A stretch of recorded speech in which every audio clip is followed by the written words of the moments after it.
Bendiciones de buenos días en esta fría mañana aquí en Montevideo, Uruguay. Tomemos un café.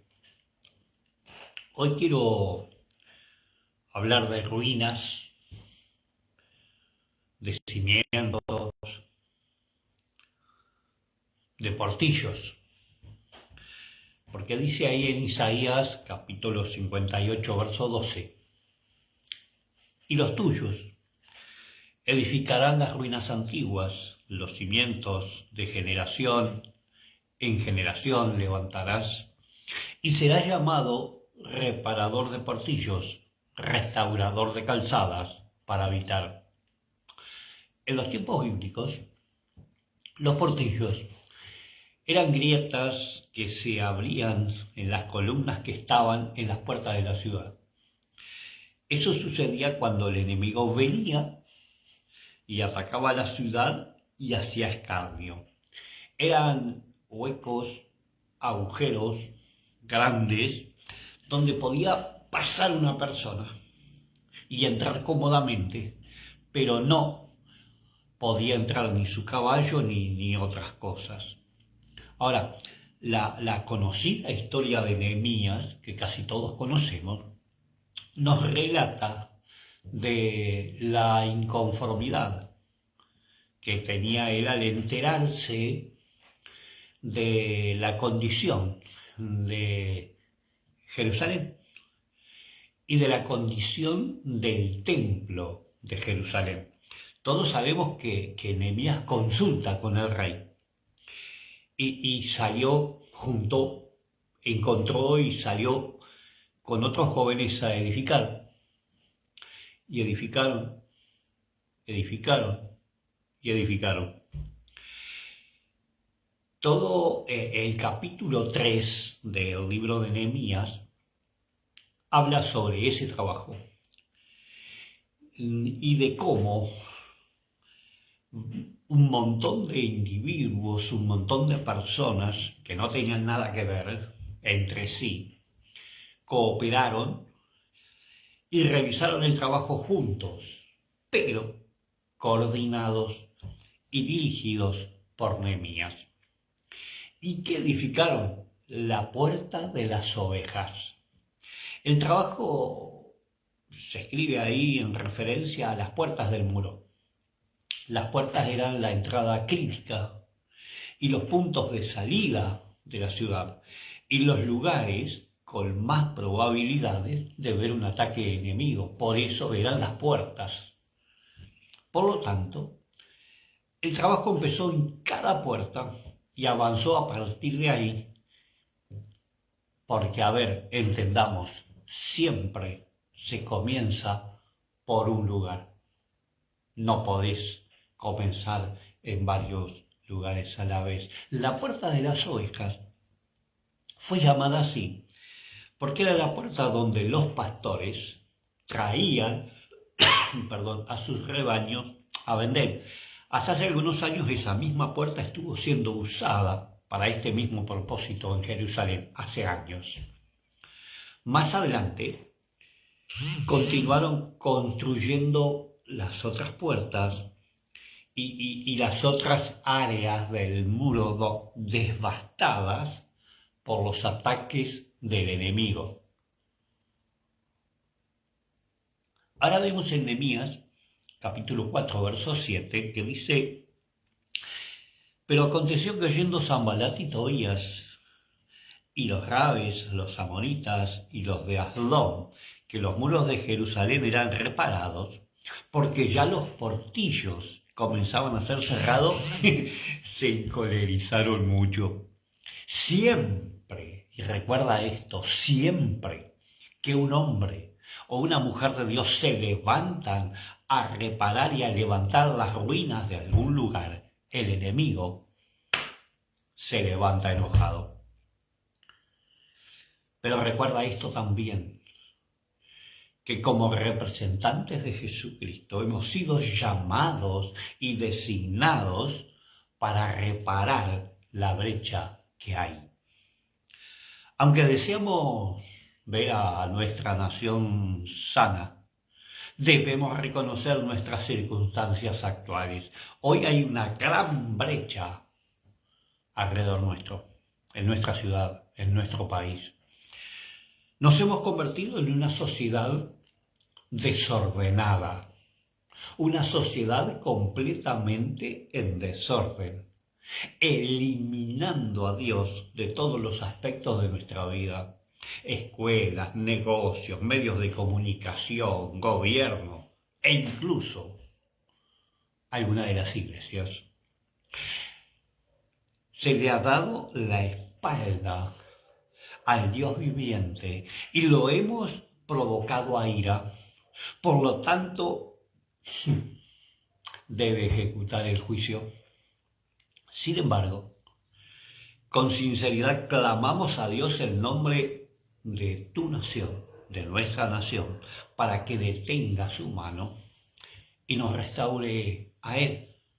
Hacemos esto para que las generaciones que aún no han nacido puedan alabar y puedan llegar a conocer al Señor, aún las generaciones que están en nuestros días. Simplemente no podemos descansar mientras estamos en camino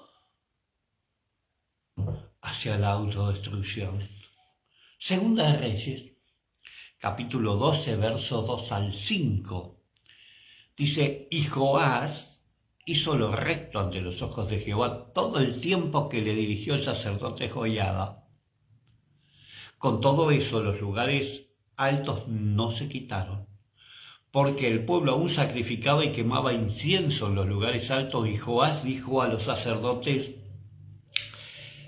todo el dinero consagrado que se suele traer a la casa de Jehová, el dinero del rescate de cada persona según está estipulado, y todo el dinero que cada uno de su propia voluntad trae a la casa de Jehová, recíbanlo los sacerdotes cada uno de mano de sus familiares y reparen los portillos del templo donde quiera que hubiera grietas. En la actualidad Dios, hoy, Dios está llamando a los creyentes, a mí, a ti, a ser reparadores de portillos, porque los ataques del enemigo, las tormentas de la vida y los descubrimientos espirituales han causado grietas en las columnas y el fundamento que tenemos. A ver, el enemigo ha entrado por esos portillos, el enemigo ha entrado por esas grietas y nosotros le hemos permitido que muchas cosas hayan entrado dentro de la iglesia y dentro de la familia. Esto ha debilitado mucho a la iglesia, por eso en estos días Él, el Señor, nos está dando la receta para ser restauradores de portillos.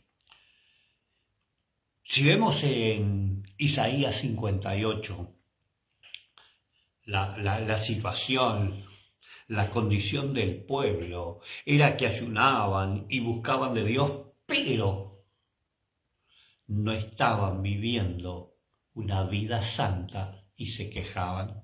Ayunaban y buscaban, pero no vivían. Dice el verso 1, clama a voz en cuello, no te detengas. Alza tu voz como trompeta y anuncia a mi pueblo su rebelión, ya la casa de Jacob su pecado. Que me busquen cada día y quieran saber mis caminos como gente que hubiera hecho justicia y que no hubiera dejado la ley de su Dios. Me piden justos juicios y quieren acercarse a Dios. Verso 2, ellos se preguntaban, ¿por qué dicen? Ayunamos, dice el verso 3, y no hiciste caso. Humillamos nuestras almas y no te diste por entendido. O sea, haciendo las cosas con otra intención. He aquí que en el día de vuestro ayuno buscáis vuestro propio gusto y oprimís a todos vuestros trabajadores. Verso 4. Él, aquí para contiendas y debates ayunáis, y para herir con el puño inicuamente no ayunéis como hoy, para que tu voz sea oída en lo alto. Es tal el ayuno que yo escogí, que día aflija el hombre su alma, que incline su cabeza como junco y haga cama de silicio y de ceniza. ¿Llamaréis esto ayuno y día agradable a Jehová? ¿Y cuál es la forma correcta delante de Dios y que Dios requiere? Verso 6 dice, no es más bien el ayuno que yo escogí, desatar las ligaduras de impiedad, soltar las cargas de opresión y dejar ir libres a los quebrantados, y que rompáis todo yugo. Y después viene un llamado a satisfacer necesidades humanas y espirituales. Dice, no es que partas tu pan con el hambriento y a los pobres errantes albergues en casa, que cuando ves al desnudo lo cubras y no te escondas de tu hermano. Y el anhelo de Dios dice ahí en Ezequiel 22:30, y busqué entre ellos hombre que hiciese vallado y que se pusiese en la brecha delante de mí a favor de la tierra, para que yo no lo destruyese, y no lo hallé. A ver, una verdadera actitud y búsqueda de Dios trae promesas. Vuelvo a repetirlo. Una verdadera actitud y búsqueda de Dios trae promesas. Dice Isaías 58 del 8 al 11, entonces nacerá tu luz como el alba, y tu salvación se dejará muy pronto, e irá tu justicia delante de ti, y la gloria de Jehová será tu retaguardia. Entonces invocarás y te oirá Jehová. Clamarás y dirá él, heme aquí.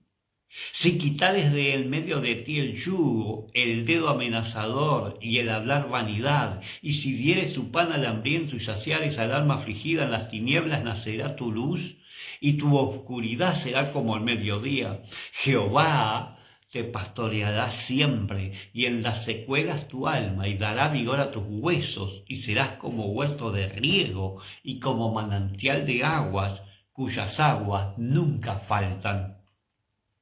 Y mirá lo que dice Amós, el libro de Amós, capítulo 9, verso 11. En aquel día yo levantaré el tabernáculo caído de David, y cerraré sus portillos, y levantaré sus ruinas, y lo edificaré como en el tiempo pasado. A ver, Dios quiere que su pueblo, nosotros, el pueblo, se someta a su voluntad, a la voluntad de Él, a la voluntad de Dios. Él anhela que nuestro fundamento esté bien fuerte y esté bien sano. Él quiere que hagamos el trabajo no como nosotros queremos, sino como Él quiere. Te repito, Él quiere que hagamos el trabajo como Él quiere y no como nosotros queremos. Tenemos que dejar de actuar de manera indiferente respecto a los demás. Si nosotros comenzamos a quitar de nuestras vidas y actuamos como Dios quiere, vendremos a ser esos reparadores de portillos en nuestras familias y en toda nuestra generación. No solo eso, sino que también hay promesas asociadas con esta actitud. Además, hay una profecía sobre tu generación. Isaías 58:12 dice, y los tuyos edificarán las ruinas antiguas. Los cimientos de generación y generación levantarás, y serás llamado reparador de portillos, restaurador de calzadas para habitar. Oye, atiende, hay muchos portillos que reparar. en la nación, en las ciudades, en los hogares, en las familias, en los hijos, en las hijas, porque en este mundo herido hay muchos lugares desnudos, hay muchos lugares desolados, hay mucha gente en ruina espiritual. Por esa razón debemos ponernos en la brecha para esas vidas totalmente fragmentadas y ser reparadores de portillos. Para esto debemos ser intencionales y tener una actitud correcta y sincera delante de Dios. Oye, escucha lo que te voy a decir. Es tu tiempo de reparar y levantar los muros. Sigamos por un momento tomando nuestro café. Dios te bendiga. Será hasta la próxima.